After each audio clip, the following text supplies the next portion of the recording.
Hey everyone, welcome to the live stream.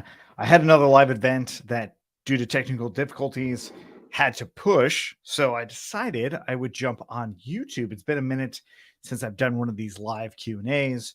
So if you're learning how to code or you have just general questions about building software products, please let me know. That's what I'm doing this for, is for all of you live answering questions. You know how it is. So, I mean, the big thing that's happening right now, of course, is everything with AI and generative AI. And I've tried time and time again to actually use generative AI to um, to build stuff, to build real things. I just haven't actually built something that's amazing yet with generative AI. In the sense that it's a full project. It's usually just snippets of projects. It's not the entire thing. You know what I mean? Hey, what's going on?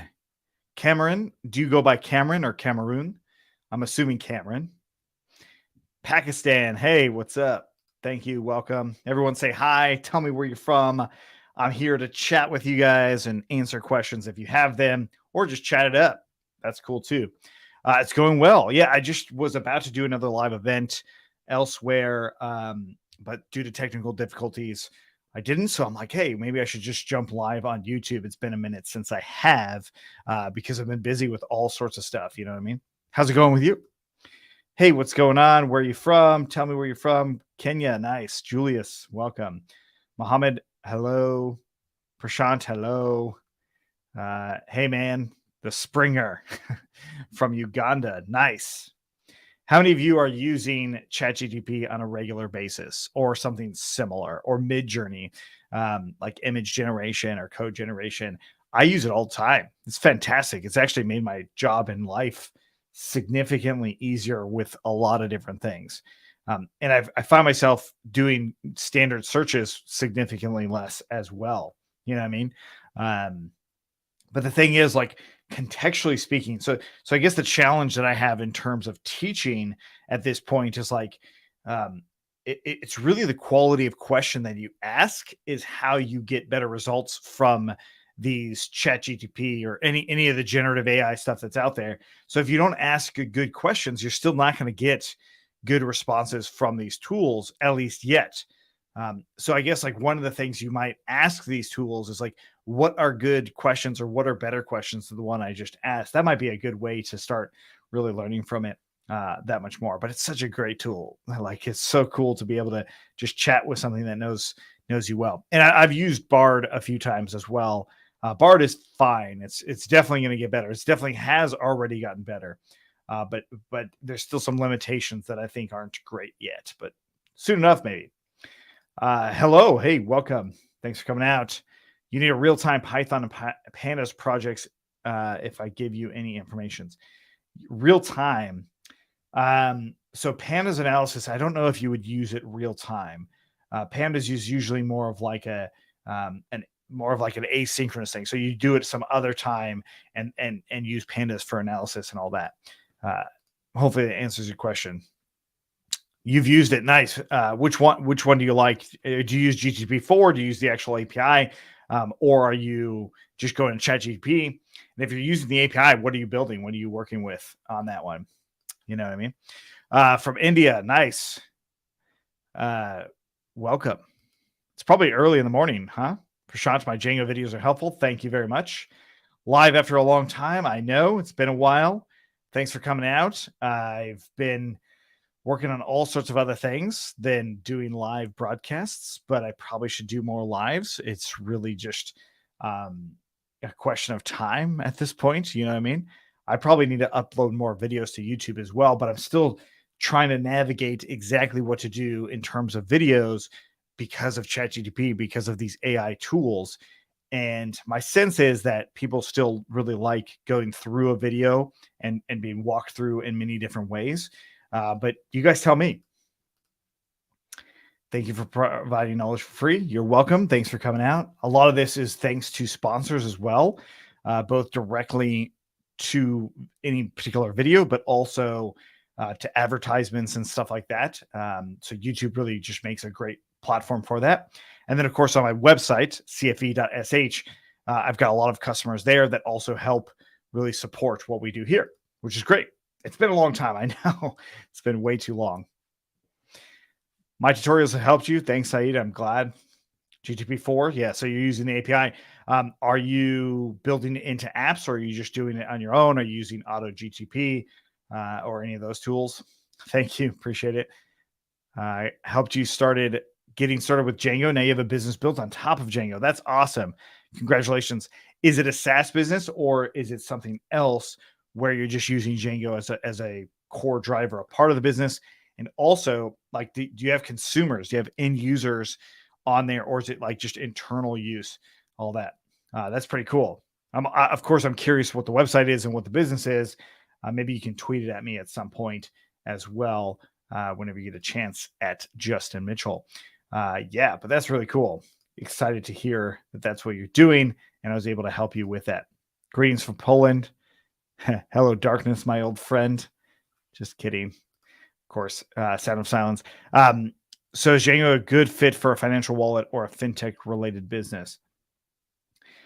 Yeah, I mean, it definitely can be. So the thing is, when it comes to financial related things, it's more of on the database side. So you're going to want to use as many atomic transactions as possible, and Django can absolutely do that.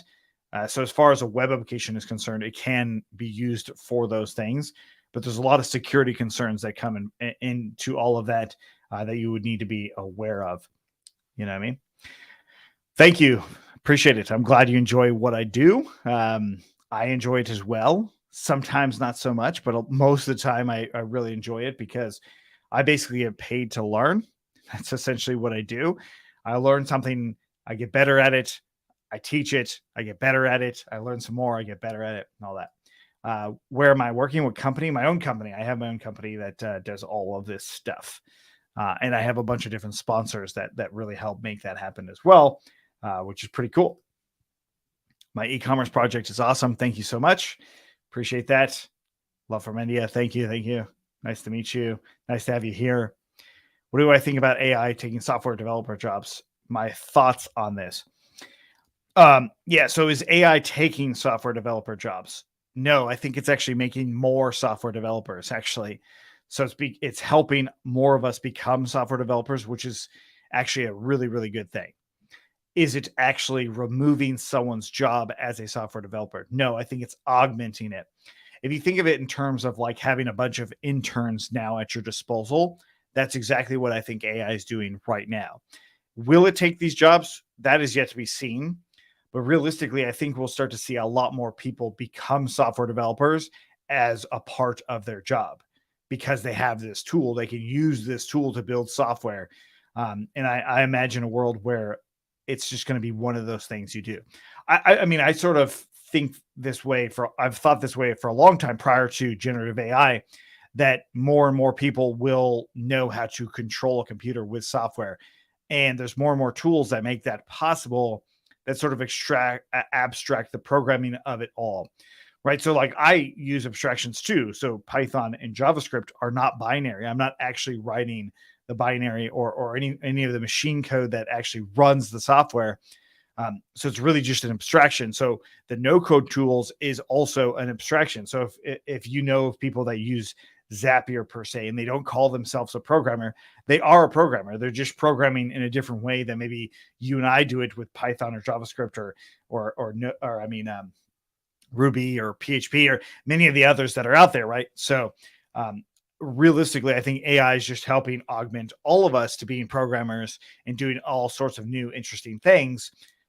Does this mean that some companies will have less of a specific job?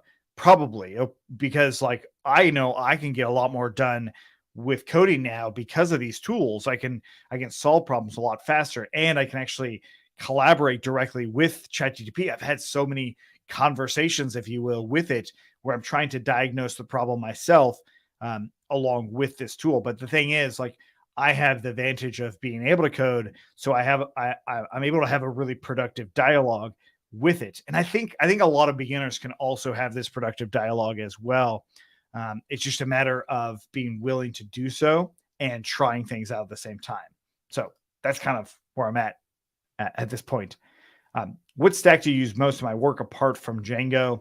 I use Node.js a good amount, but I like to stick away from stacks, right? I just really try to find a tool that works really well for solving the problem I'm trying to solve instead of being stuck in the branding of a stack, right?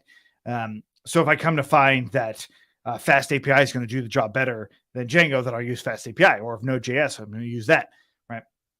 A lot of times it's an infrastructure play as well, right? So do I need to use Ansible just to configure a few different virtual machines, or do I just go ahead and use Kubernetes to do all sorts of things with that, right? It just really depends on the job.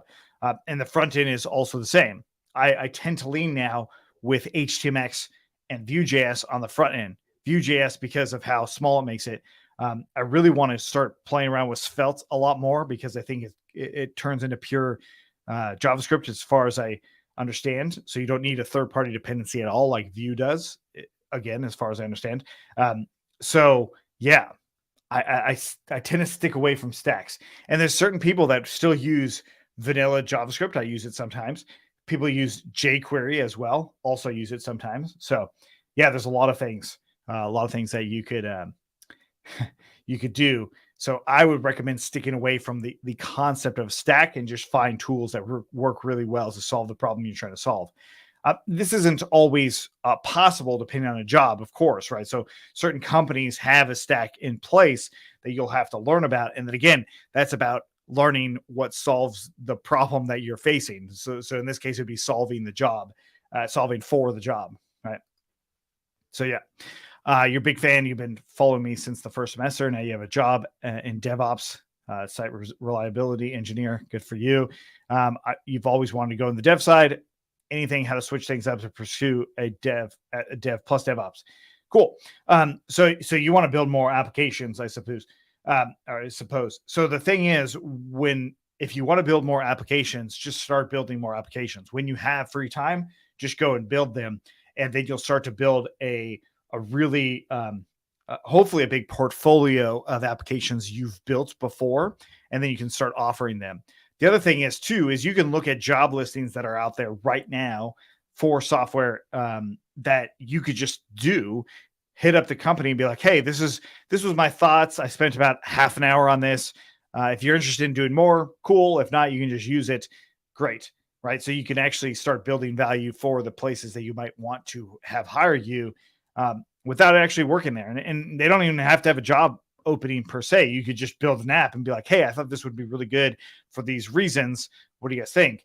And I think that's a really good way to start showing your value in terms of these other tools, right? Or writing software, because being able to do DevOps and also write software, I think is critical to being good at DevOps, but also would be good for to become a software engineer, that you can do a lot in the deployment and managing of your services and virtual machines and applications and all that.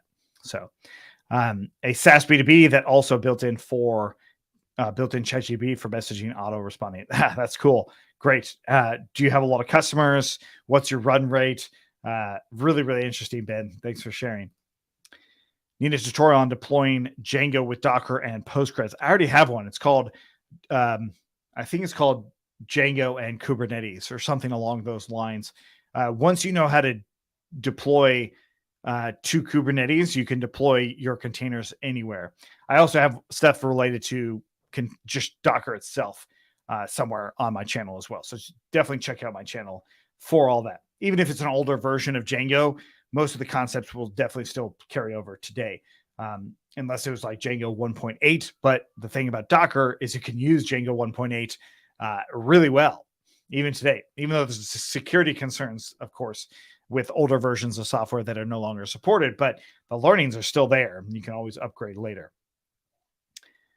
Please recommend anything interesting and new to learn. Oh, there's so many things that are interesting. If I have to recommend it to you, I recommend just watching more videos on things that you're interested about and then learning that. I don't know where to start with that. So if you get a more specific question, then I'll let you know. You really love Django, but I was wondering if it's possible to get remote internships, or maybe, some people who got this opportunity before this. Yeah, just like what I said before, you can build more projects in Django and reach out to companies directly and be like, "Hey, I could be your remote worker. Wouldn't that be cool?" That's something I recommend doing. Yeah, good question though. What kind of things to improve in today's world as AI tools increase rapidly? Yeah, so like what software do you need to learn about? I think building better and better projects is a good idea, but specifically trying to solve specific problems, whether that's with AI or with software, problems that you have, not imagined problems that somebody else has, not yet at least, but keep solving those kinds of problems.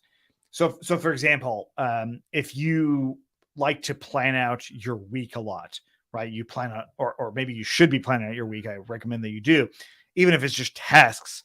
Like recreate that as a tool that you actually use on a regular basis, like daily, right? So maybe you have tasks for tomorrow, and those tasks are going to be fairly regular. Maybe you have them where they repeat, and then you actually go on your web application and solve those things on a daily basis as far as your tasks are concerned.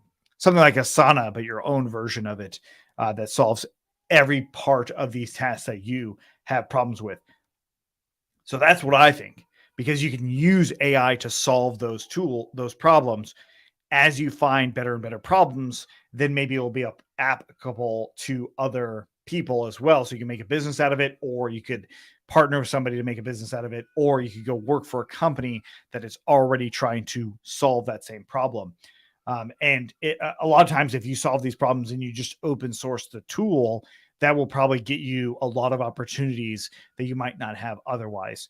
Like the Auto GTP guys, whoever published that, they probably have a lot of opportunities to do really, really interesting things, whether it's an AI or any other software, because they made such a cool tool that is just available to everyone. And I think it's probably one of the most popular tools on GitHub at this point. Yeah.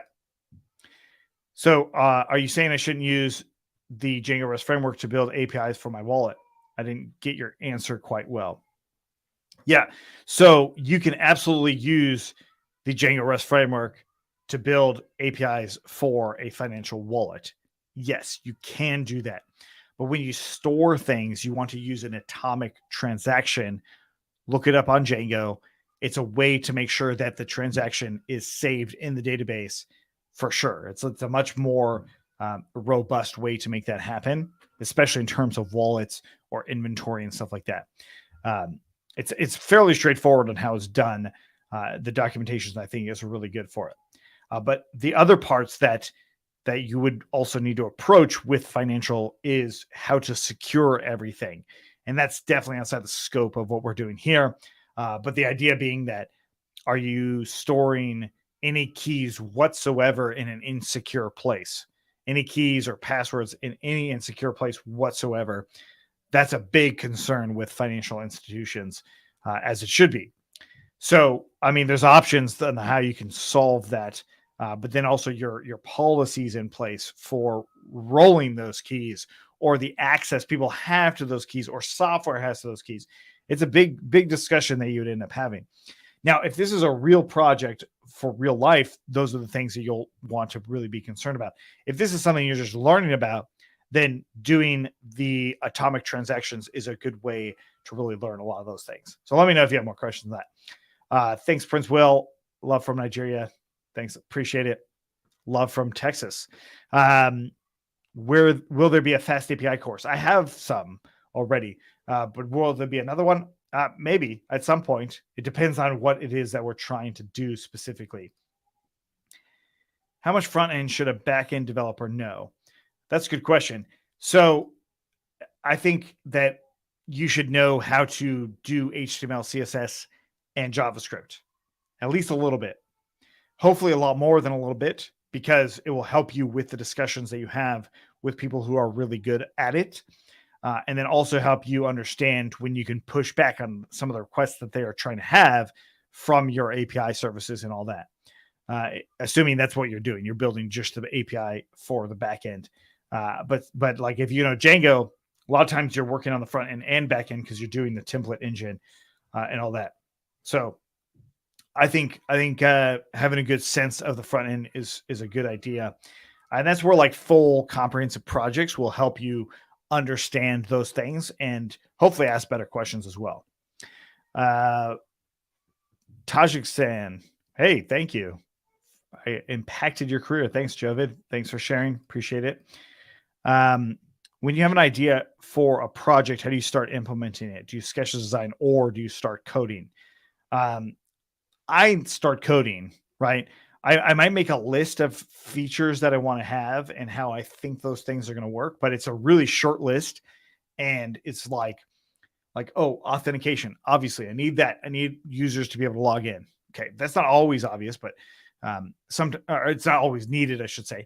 But sometimes, most of the time, it is because I'm trying to build software for people most of the time, or maybe tools. But yeah, I'll make a list of things that how I want to do it.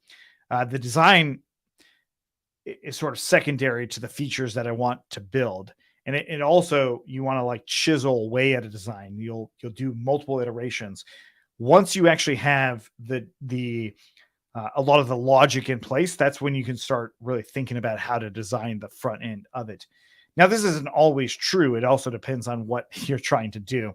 But that's what I do. Whenever I have an idea for a project, I just start coding and then I'll start finding the design there a little bit. So yeah, cool. Thanks for the super chat, Sanjeev. You got a developer, you got a job as a Python developer. That's awesome. And you're able to contribute to your team. Respect for you and changing my life. Thanks. I'm glad I could help. I'm glad my education has helped, I should say. But I applaud you for going through it and sticking with it and believing in yourself and making all that happen to get yourself a job. I played a small role in it, maybe, but you took the action. So good for you. Thank you. Will your take on AI replacing humans? Not at all. Not a chance. People like doing business with people. There's a reason there's a pilot that sits in front of the plane. It's not for actually operating the plane like 99% of the time. It's for all the people that sit in it. That's why the pilot, at least now, the pilot, you can see the pilot when you get in the plane. You can see the people working. But at some point, we'll probably get to a place where the safety of it all isn't as concerning, right? So like elevators, for example, don't have operators anymore. There's no driver there anymore. At one point there were, but now they're so safe that everyone's okay with nobody being in the room with you. So I think what's going to happen is it's just going to open up more opportunities for more people to use these AIs as well, right? So you can just build so many cool things on there. Yeah. So will it eliminate jobs? It will definitely eliminate things that shouldn't be jobs anyway, right? Like I hated the idea of justifying having some sort of job for a person to do that shouldn't exist at all, right? Like, I mean, if, for example, if somebody could cook all of my, if a tool could cook all of my meals and I never have to think about it ever again, including maybe growing all of my food, certainly that's a job that I do. My wife does too. Like we both do that job. But eventually, if that was gone, including growing food, picking food, all that, if all of those things were gone, it would definitely affect people today that do those jobs. But at the same time, and like it wouldn't happen overnight, most likely, but at the same time, what would happen then is everybody in the world would have access, in theory, would have access to this automation. And what that would do for like the quality of food that we have would be amazing. So it sort of opens up this whole world of possibilities. That's the type of AI that I could really get behind. Yes, it really would affect people that do that right now. And I wouldn't want to like just take someone's job away from them because some tool exists, or some AI exists, or some robot exists. But if it comes out, the writing would be on the wall for everyone in that industry. Same with me as a teacher, right? The writing's on the wall that ChatGPT or these AIs might completely replace everything that I do in terms of teaching. So maybe my job has to evolve, and it certainly will. And realistically, the stuff like farming and food automation and all that, that's probably going to come way later. It's probably more likely going to be people that are doing knowledge work that are fairly expensive for any company, those are going to be the ones that go away soonish, soon as in the next 10 years or something. So we all have to adapt. I don't think it'll replace us, though. I think it's going to augment what we do well, much like cell phones do, right? Or smartphones do. Good question. I could talk a lot more on that. You need new channels and a Celery tutorial. Channels as in Django channels, I believe you mean, not like YouTube channels, because what am I going to do with 10 channels? I'm not Mr. Beast. Yeah, thanks for the feedback on there. Haven't had a lot of demand on that at this point, so it's something that I've pretty much put on the back burner. I think my older one still covers a lot of the concepts correctly, except the software is outdated a little bit. Django and Laravel are the two giants. Yeah, I haven't used Laravel a whole lot because I'm not a huge PHP fan, but I really like Django, of course, and many other Python related applications. I took a bet on Python a long time ago because it worked for me, but it wasn't popular when I started using Python. It wasn't nearly as popular as it is now, thanks to machine learning, AI, and all of these web development things. PHP was the juggernaut. So Ruby on Rails was another one that was really popular when I was learning, but it's really cool to see where Python has gone. And I don't know if you've seen a Python snake in person. I just saw one last weekend. These things are massive. Which like seeing the snake and it's like, oh wow, I think about work when I see a snake, which is funny. Anyways, so it'd be great to add to my Kubernetes videos using Celery and Redis in a Django project. DigitalOcean should sponsor again because they have services for both. Yeah, that is a great idea, and I do like the idea of combining Kubernetes to work with Django and the worker processes as well. This is something that I will most likely come back to at some point because having a worker process in Kubernetes is really, really important. And I think Celery with Redis, both of those things can work really well in Kubernetes. And I use it right now in Kubernetes for a bunch of things. So yeah, thanks for that. Cool. I'm a little bit behind on questions. Not too bad. We've got a nice intimate group today. Create a fast API course like my Django REST framework course. Yeah, that's a good idea. That more of a comprehensive thing. The thing is though, is like Django and the Django REST framework. Django has a lot of built-in batteries included thing. So the fast API course would require a bunch of third-party packages that make it less a fast API course and more of like a micro framework course, right? Granted, Fast API would be the focal point, so perhaps it would still be a Fast API course. I don't know. Good point. Would I recommend you learn Python and JavaScript as a backend developer, or just one? Yeah. So if you're doing backend, a lot of the things that you probably will need to do are, I would argue, are very much Python heavy. JavaScript is still very much a front end developer's tool. However, Node.js, which is the backend runtime for JavaScript, it's like saying Python, you say Node.js. Node.js and Python have so many overlapping things about them that once you learn and master one of them, learning the other one isn't that complicated. How you import things, how you run things. The one exception, though, is how JavaScript does asynchronous and callbacks. I think is probably a little bit more elegant than how Python does it. From my experience, I like promises and stuff like that. Those in JavaScript are interesting concepts. But if you're not doing asynchronous stuff and you just do Python or Node.js, which one do you pick? It's kind of like pick one and run with it. The front end JavaScript and the back end JavaScript definitely overlap, but they can be also confusing if you're like trying to learn front end and back end JavaScript at the same time, where separating the two, I think, often has a huge benefit because then the JavaScript you're writing is probably only for the front end, where Python will be for the back end. I don't think there's a really strong benefit to using JavaScript for front end and back end all of the time. Sometimes there might be, but I really think Python shines much better and much more completely in the back end than JavaScript does in terms of Node.js. However, and that's really because of Django, right? So Django does really, really great for backend software. Um, this is all web-based software, of course. Uh, Node has its place for non-web-based software as well, which is really good also. Do I plan on making a layout guide tutorial for best practices for arranging a website's files, especially in a production environment? Um, yeah, so like I'm not exactly sure what you mean for arranging the files. In terms of like, do you mean static files, like where to store your static files, like your images and your JavaScript and CSS and stuff like that? Or do you mean more of like, how do you like configure a Django projects files? Let me know, because like every tool and application is going to approach this a little bit differently. Cool. So I'm only going to do this a couple more minutes because I got to get going. But thanks for asking a lot of these questions. I definitely enjoy talking to all of you, and hopefully soon I'll be able to get back into doing this more regularly. It's just not something that I have plans on doing anytime soon.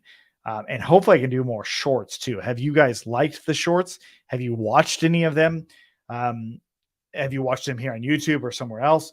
Like the minute-long clips. And if you do like them, please let me know, and let me know in the comments of them so I can get back to doing more of those, because they're like nice little snippets of great content. And like today, we talked about a lot of those things that probably could be shorts as well. I just don't necessarily always put them in that format. Cool. So basically getting bored from tech in just 3 years. I mean, if you're bored from software, maybe it's not for you, right? Like there's so much to software, especially with all this AI coming out. It's like, this would be a good time to be super excited about it, even if your job has to change. So it's okay if it's not for you, that's fine. But find something that's for you. That's what I recommend. Just trying a bunch of different things out. Cause that's like, I mean, that's what life's about, is learning, right? Just learning new things and learning what you can do. And if something bores you, why would you do it? I don't know. I mean, if it's your job, then maybe try to get out of doing that job frequently. Now, I will say that a lot of my work that I do, I get bored with for sure. But overall, I'm not bored with the job, if that makes sense. I'm not bored from technology whatsoever. There's so much in all of like the manufacturing with software as well, like physical items with CNC machines, whether it's a laser cutter or with a router to like, cut wood and stuff like that, or metal. Those things are so fascinating to me. And it's just a whole nother area of tech that I haven't really gotten into too much, but I want to do it a lot more. And at some point I will. Do I do any consulting? Not at this time, unfortunately. I guess I would if the project was right, but I don't just standard do it. I've got like a lot on my plate right now. So, and I am working on a book, which I'm super excited about. I'm not going to announce exactly what it is just yet, but I am super excited about it. I understand that to get more experience in Django, I have to build more projects. What happens when I have a great big project in mind and I don't know exactly how to implement it? Just get started. Start working on as little as possible and move forward. That's what I recommend. What's my opinion on Next.js as a front end and Django as a back end? That sounds great. You should do it. Try it out. Next.js, I believe, is just a React.js implementation. So you're really just talking about React as the front end and Django as the back end. I do that all the time. For an e-commerce website, great. The thing is, a lot of these front end tools try to manage state for you when Django already does it really, really well. So I recommend Django and HTMX. Those two things together are where I would start for an e-commerce, much like I did in the micro e-commerce course that I just finished not that long ago. Static files. So going back to like, how do you manage these in production? Use object storage of some kind, whether that's S3, Google Cloud Storage or Google Storage, whether that's Linode object storage, whether that's Azure, whatever their object storage is, or DigitalOcean Spacious. Like, use one of those because they're almost unlimited. You can store everything there. There's Django storages that can actually collect it. And then when you actually put them in the files and where you actually put them, organize them in a way that makes sense. CSS goes in a CSS folder, JavaScript goes in a JavaScript folder. images might go in several folders. So you would just want to do those according to what makes sense for the project and what makes sense to you. There's not really a really good answer to how exactly to do it, other than that it should be organized in some sort of logic. That probably doesn't answer your question, but do I plan on doing a real-time project with Django REST Framework and React? Probably not anytime soon. Real-time might be interesting to learn about, but it's not always that practical to use. Yeah. Thanks for everything. Thanks for coming out. Thanks for asking questions. Cool. I got one more, and then we're going to call it a day. Yeah. Thank you for your videos and spend time with us. Yeah, absolutely. What is a must learn in Django except models, views, and basic stuff? Writing tests. That's a big one. Like being able to write tests to make sure it works correctly all of the time. Yeah, that if you're not going to do views, if you already know views and models, writing tests would be a critical piece of that. And then maybe using something like Celery and Redis as a worker process, so you can offload things from Django specifically, but still using a lot of the Django built-in features like models. Yeah. Oh, cool. A few more questions. Okay. Would want to own a blog that's all about Python for a backend developer. Yeah, you should do that. That sounds great. Bored is a bad word, but you can say exhausted. Ah, yes. Okay. Want to know how to get back on track with full energy. Find a problem you want to solve. Make it not too massive, right? So if you're going to be like, oh, I'm going to solve, let's say, for instance, water issues in a place the size of Texas, that's a big problem to solve. Might be super interesting. Might be able to do it, but it's maybe too big. Maybe just solve the water issues that you have at your house, right? And what I mean by water issues, I don't necessarily mean getting water. I mean, like, how do you manage the water? How do you make sure that you can monitor how much water you're actually using? And you can do all of this stuff with Django in addition to other sensors and all of that. So pick a problem that you could probably solve relatively easily and solve it, and then do it again and again and again. What happens there is you start building all of these projects that are actually solving very narrow problems, but you're building skills that go towards solving problems, not worrying too much about all of the technology out there, because there's always going to be way too much, and there's always going to be a better thing, a quote unquote better thing. But being able to actually pick a problem and solve it with software or technology is what we do, right? It's what software developers do. It's what any engineer does, is you just pick a problem and you solve it. And if you start getting really good at solving the small problems, that will start to build into bigger and bigger ones. That hopefully gives you some energy to stay with it. At least it does for me. And that's what I try to do. When you finish the Django 90 video course, what ideas can I apply? And the next step, what do you do after a big course? I just said it. Pick another problem and solve it. You'd love to write for my blog. Oh, for Coding for Entrepreneurs blog. Well, build a track record of blog posts and then hit me up and let me take a look at them. And then we'll chat. My videos are great. The OpenAI Whisper short was useful introduction for me. Great. Thank you, John, for sharing. Okay. Well, that's going to be it for today. Oh, I have one more question. Sergey, you got it in there.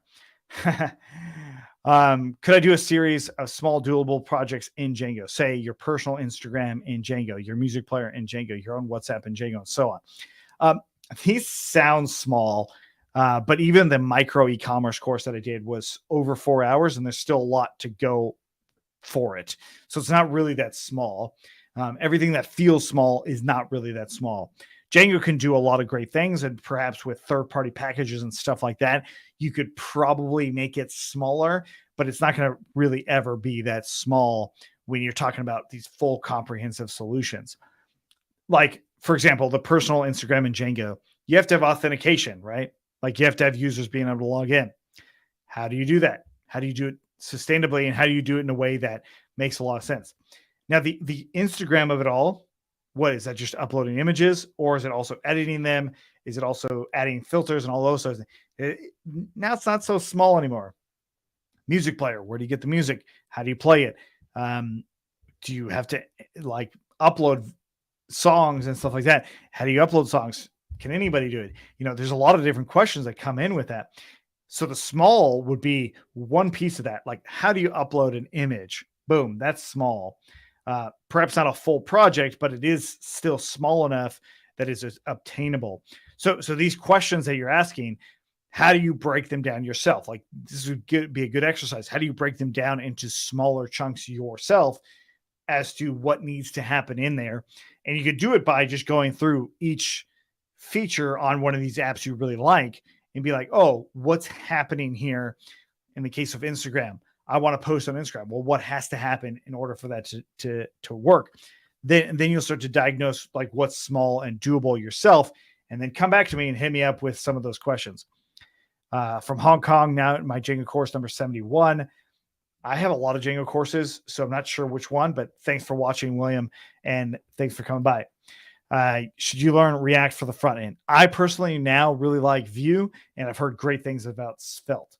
But I like Vue. I like React too. React's fine. Vue's fine. I would learn pure JavaScript if I was you. Just vanilla JS. That's what I would do. Okay, well, definitely the last question. When will I release the SaaS Foundation course? I would like to create something like CMS to let different users use it as a SaaS. So you want to create a content management system for different users. That's a great question. So I don't have a release date on the SaaS Foundation course yet. I'm still doing research on it. And I'm also going first, as in I am building a SaaS so that we have a model to base the SaaS Foundation course after. So in the meantime, there's a lot of other courses that you can check out to help you better understand how to build SaaS yourself. But I wanted to build a SaaS specifically that we can talk about in the course so we can learn lessons from that before I actually build out the entire course itself. Thanks for the questions, everyone. Thanks for coming out on a whim. I had a good time doing this. Thanks for some of the live chats that came through, or the sponsored chats, or whatever they call them these days. Much appreciated. Super chat. Is that what it is? I don't remember. I don't know. Sanjeev, thank you. Appreciate it. But yeah, I hopefully I can do some more of these things. If you want to see them in the future after this thing is published, let me know in the comments if you want more of these live things, or if I should do like more shorts or something like that. Or just say hi. Yeah. Thanks again for watching. Look forward to seeing you guys next time, and take care. See ya.